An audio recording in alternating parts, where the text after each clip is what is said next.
அருமையான முறையிலே வரவேற்புரையிலே நமக்கு சொல்லி இருக்கின்றார்கள். பாரதியார் சொல்லுகின்ற போது சொல்லுவார், பாழ்பட்டு கிடந்த இந்த பாரத தேசம் தன்னை வாழ்விக்க வந்த மகான் என்று சொல்லி காந்தியடிகளை சொல்லுவார். அதுபோல நம்முடைய கொங்கு மண்டலம், இந்த தென்கைலை மலை என்று அழைக்கக்கூடிய பெருமை மிக்கதாக இருக்கக்கூடிய இந்த சாரல், இங்கே இருக்கக்கூடிய பாரம்பரியமாக வாழையடி வாழையாக நம்முடைய முன்னோர்கள் ஏற்படுத்தி கொடுத்த மரபு சார்ந்த வழிபாட்டை மாற்றிவிட வேண்டும் என்கின்ற நிலையிலே அதற்கு எதிராக போராடி கொண்டிருந்தவர்கள் வெகு சிலர். அந்த இதிலே தலைமையேற்று நமக்கு நல்ல முறையிலே வழிகாட்டியவர்கள் இங்கேயே சாடிவயல் பகுதியிலே தென்கைலை தவநெறிச்சாலையை அமைத்து தொண்டாற்றி 24ஆம் குருமுகா சன்னிதானம் நூற்றாண்டு விழா நாயகர் அவர்களைப் போல பலர் இந்த பகுதியிலே நம்முடைய மக்களெல்லாம் அயல் சமயத்திற்கு சென்று விடக்கூடாது, எப்படி இந்த இடம் ஒருவேளை வெள்ளிங்கிரிக்கும் பேரூருக்கும் உண்டானதாக இருக்கக்கூடிய புகழ் மாற்றப்பட்டு பிற சமயங்களுடைய கோயில்கள் அமைந்துவிடக்கூடாது என்பதற்காக போராடினார்கள். அந்த போராட்டத்திற்கு வலு சேர்க்கக்கூடிய வகையிலே இங்கே ஈசா மையத்தை நிறுவி அதன் மூலமாக வளமூட்டிய பெருமை நம்முடைய சத்குரு அவர்களை சாரும். அத்தகைய காரணத்தினால தான் இன்று நம்முடைய வெள்ளிங்கிரிமலை சாரலில் இருக்கக்கூடிய ஈசா மையம் மற்ற சமய நிறுவனத்தை விட மிக உலக அளவிலே மிகவும் பிரபலமாக வந்து கொண்டிருக்கின்றது. அதற்காக பாராட்டு. இந்த பாராட்டு நாம் எப்பொழுது நடத்தி கொண்டிருக்கிறோம்? தமிழர்களுடைய செய்நன்றி கடனை வெளிப்படுத்தக்கூடிய விழா தை மாதம் கொண்டாடக்கூடிய பொங்கல் விழா. ஞாயிற்றுக்கு நன்றி, நமக்காக உழைத்த மாட்டுக்கு நன்றி, காளைகளுக்கு நன்றி, நமக்காக உழைத்த தோட்ட தொழிலாளர்களுக்கு நன்றி என்று சொல்லி எல்லா உயிர்களுக்கும் நன்றி தெரிவிக்கக்கூடிய ஒரு விழா தான் தைப்பொங்கல் விழா. அந்த விழாவிலே தான் இங்கே உழவர் பெருமக்கள் எங்கே உழவுத்தொழில் இல்லாமல் போய்விடுமோ என்று சொல்லக்கூடிய அச்சம். கொங்கு மண்டலத்திலே கோவை பகுதியிலே எடுத்துக்கொண்டோம் என்று சொன்னால் பொள்ளாச்சிக்கு இணையாக நம்முடைய தொண்டாமுத்தூர் பகுதி வளமான வேளாண்மையை கொண்ட பகுதி. இங்கே இருந்து எப்பொழுது அந்த வேளாண்மை போய்விடுமோ என்கின்ற நிலையிலே அதற்கென்று உழவர் உற்பத்தியாளர் சங்கம் என்று சொல்லக்கூடிய ஒரு சங்கத்தை அமைத்து அதன் மூலமாக வேளாண்மையை மீண்டும் மீட்டுருவாக்கம் செய்வதற்காக மிகப்பெரிய அளவிலே துணை நின்றது இந்த ஈசா மையம் என்பதை நாம் இங்கே நினைவு கூறிக்கொள்ள வேண்டும். அதே போல இதனுடைய மற்றொரு சிறப்பு அங்கே வரிசையாக சொன்னார். நம்முடைய நொய்யலாற்றினுடைய மூல நதியாக திகழ்ந்து கொண்டிருப்பது 7 நதிகளிலே ஒன்றாக இருக்கக்கூடிய காவிரி. அந்த காவிரி அழைக்கிறது என்பதற்காக அந்த காவிரிக்காக பல வகையிலே ஒவ்வொருவரும் தொண்டாற்றி கொண்டிருக்கின்றோம். நாம் தலைவராக இருக்கக்கூடிய அகில பாரத சன்னியாசிகள் சங்கம் மூலமாக கடந்த ஒரு 16 ஆண்டுகளாக தலைக்காவிரியிலே தொடங்கி பூம்புகார் வரைக்கும் தொடர்ந்து ஒவ்வொரு ஆண்டும் துலா மாதம் என்கின்ற ஐப்பசி மாதத்திலே யாத்திரை சென்று அங்கு ஒரு விழிப்புணர்வு ஏற்படுத்தி வருகின்றோம். அந்த விழிப்புணர்வுக்கு மேலும் வளமூட்டக்கூடிய வகையிலே அல்லது உலக அளவிலே கொண்டு சேர்க்கக்கூடிய வகையிலே அமைந்தது நம்முடைய சத்குரு அவர்களுடைய காவிரி அழைக்கிறது என்று சொல்லக்கூடிய ஒரு உன்னதமான நிகழ்வு. அது மிகப்பெரிய எழுச்சியை உருவாக்கியது. இந்த மண் என்று சொல்லக்கூடியது நமக்கு பிறப்புக்கு காரணமாக இருக்கின்றது, வாழ்வதற்கு காரணமாக இருக்கிறது, மடிந்து விட்டோம் என்று சொன்னால் அதற்கும் காரணமாக இருக்கின்றது. அந்த சூழலிலே இந்த மண் காப்போம் என்று சொல்லக்கூடிய ஒரு நிகழ்வை நம்முடைய மாநிலத்தில் மட்டுமல்ல, இந்திய அளவில் மட்டுமல்ல, உலக அளவிலே எல்லா இடங்களிலேயும் இருக்கக்கூடிய மக்களுக்கு தங்களுடைய ஈருறுதி பயணத்தின் மூலமாக நிலைநாட்டிய பெருமை மிக்கவர்கள் நம்முடைய சத்குரு அவர்கள் என்பதை நாம் இங்கே நினைவு கூற வேண்டும். இத்தகைய அவர்களுடைய பணியிலே இங்கே பார்த்தோம் என்று சொன்னால் அவர்கள் சொன்னதை போல 300க்கும் மேற்பட்ட துறவிகள் இங்கே இருக்கின்றார்கள்.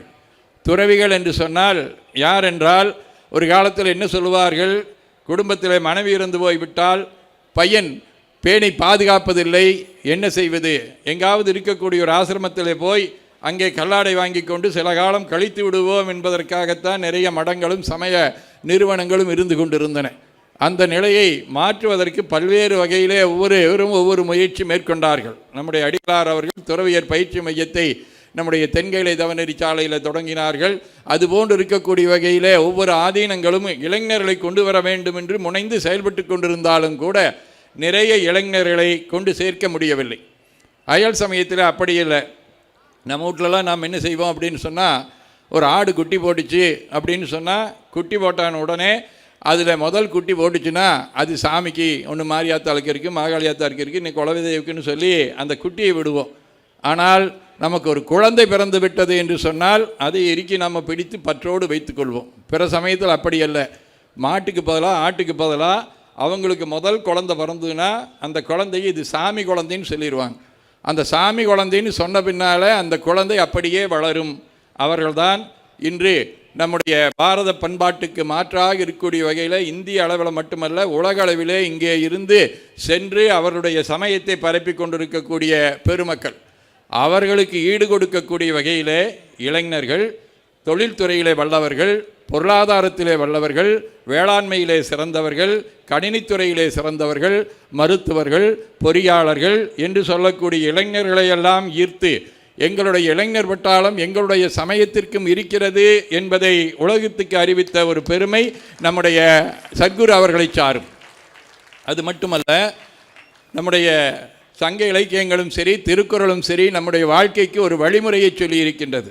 நீ பொருளீட்டு, நிறைய பொருளீட்டு, ஆனால் நீ மட்டும் வைத்து கொள்ளாதே, தான் குடும்பம் சுற்றம் ஊர் உலகு என்கின்ற அடிப்படையில் ஆறாக அந்த சுற்றத்தை அதனுடைய வருமானத்தை பிரித்து அதற்காக செலவு செய் என்று சொல்லக்கூடிய வகையில் நம்முடைய இலக்கியங்கள் நமக்கு காட்டின. ஆனால் நம்மால் அந்த ஒரு பைசா கூட பிற நிதிக்காக நம்ம செலவு முடியாமல் இருக்கக்கூடிய ஒரு சூழல். அந்த சூழலிலே தங்களுடைய வருமானத்திலே இருந்து 10 விழுக்காடு அல்லது குறைந்தது 7 விழுக்காடாவது இந்த சமுதாயத்திற்கு போக வேண்டும் என்று சொல்லக்கூடிய ஒரு உன்னதமான ஒரு நெறியை உருவாக்கியவர்கள் நம்முடைய சத்குரு அவர்கள். ஏன் இதுக்காக கொடுக்கணும்?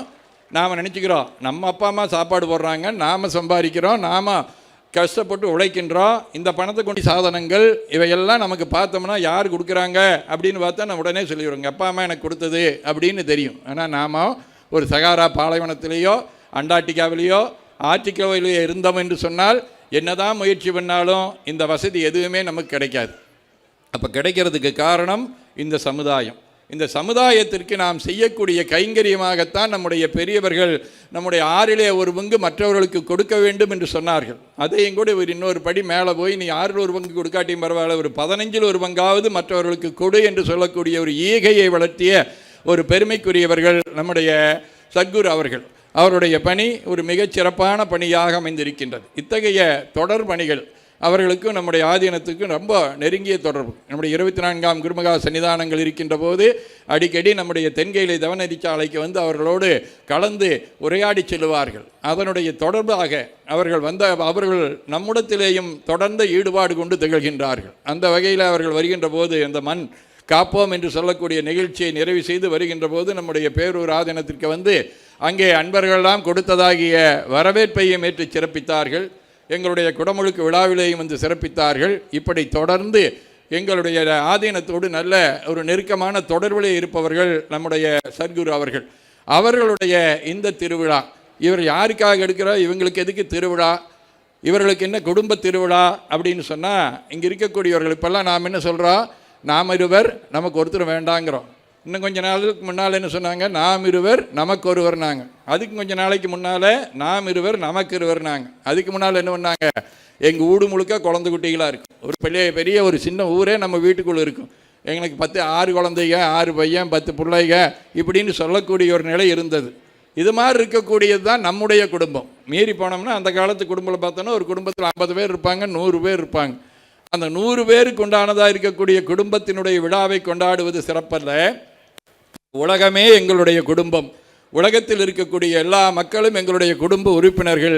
அவர்கள் மட்டுமல்ல, எல்லா உயிர்களும் எங்களுடைய குடும்பத்தினுடைய உறுப்பினர்கள். நாங்கள் வாடிய பயிரை கண்டபோதெல்லாம் வாடுபவர்கள் என்று சொல்லி வள்ளலார் சொன்னதைப் போல தனக்கென வாழாமல் பிறர்க்கென வாழ்ந்து கொண்டிருக்கும் இந்த துறவியர் பெருமக்களுடைய தொண்டினை பாராட்டுவதற்காகத்தான் இந்த நல்ல குடும்ப திருவிழா என்பது நடைபெறுகின்றது. அவருடைய பணி ஈடில்லாத பணி. ஏதோ கண்களை மூடி அமர்ந்து கொண்டிருப்பது மட்டும் தங்களுடைய வேலை என்று நினைக்காமல் மருத்துவ பணி, சமுதாய பணி, அவர்கள் சொல்லதை போல அந்த நொய்யலாற்றுக்கு எங்களுடைய நொய்யலார் அறக்கட்டளையோடு இணைந்து நிறைய அந்த பணிகளை செய்வது என்று சொல்லி தொடர்ந்து பல்வேறு வகையான பணிகள் ஆற்றிக்கொண்டே இருக்கின்றார்கள். அந்த பணிகளை எல்லாம் நாம் பாராட்ட வேண்டும். ஏனென்றால் என்னென்றி கொன்றார்க்கும் மொய்வுண்டா மொய்வில்லை செய்நின்றி கொன்ற மகற்கு அத்தகைய சிறப்பு வாய்ந்த ஒரு நன்றியை தெரிவிக்கக்கூடிய பொங்கல் விழாவையொட்டி இந்த ஈசா குடும்ப திருவிழா நடப்பது மிகவும் சிறப்புக்குரியது. இன்னும் அவர்களுடைய பணி மேலும் மேலும் சிறக்க வேண்டும், வளம் பெற வேண்டும். அதற்கு எல்லாம் வல்ல அம்பலவான பெருமானுடைய இன்னருளும் சாந்தலிங்க பெருமான் தன்னருளும் குருவருளும் துணை நிற்க வேண்டும். போற்றி அருள்கனின் ஆதியாம் பாதமலர், போற்றி அருள்கனின் அந்தமாம் செந்தளிர்கள், போற்றி எல்லா உயிர்க்கும் தோற்றமாம் பொற்பாதம், போற்றி எல்லா உயிர்க்கும் போகமாம் பூங்கழல்கள், போற்றி எல்லா உயிர்க்கும் ஈராம் இணையடிகள், போற்றிமால் நான்முகனும் காணாத புண்டரிகம், போற்றியாம் மார்கழி நீர் ஆடையலோர் எம்பாவா என்று வாழ்த்தி மகிழ்கின்றோம். போற்றியோம் நம சிவாய.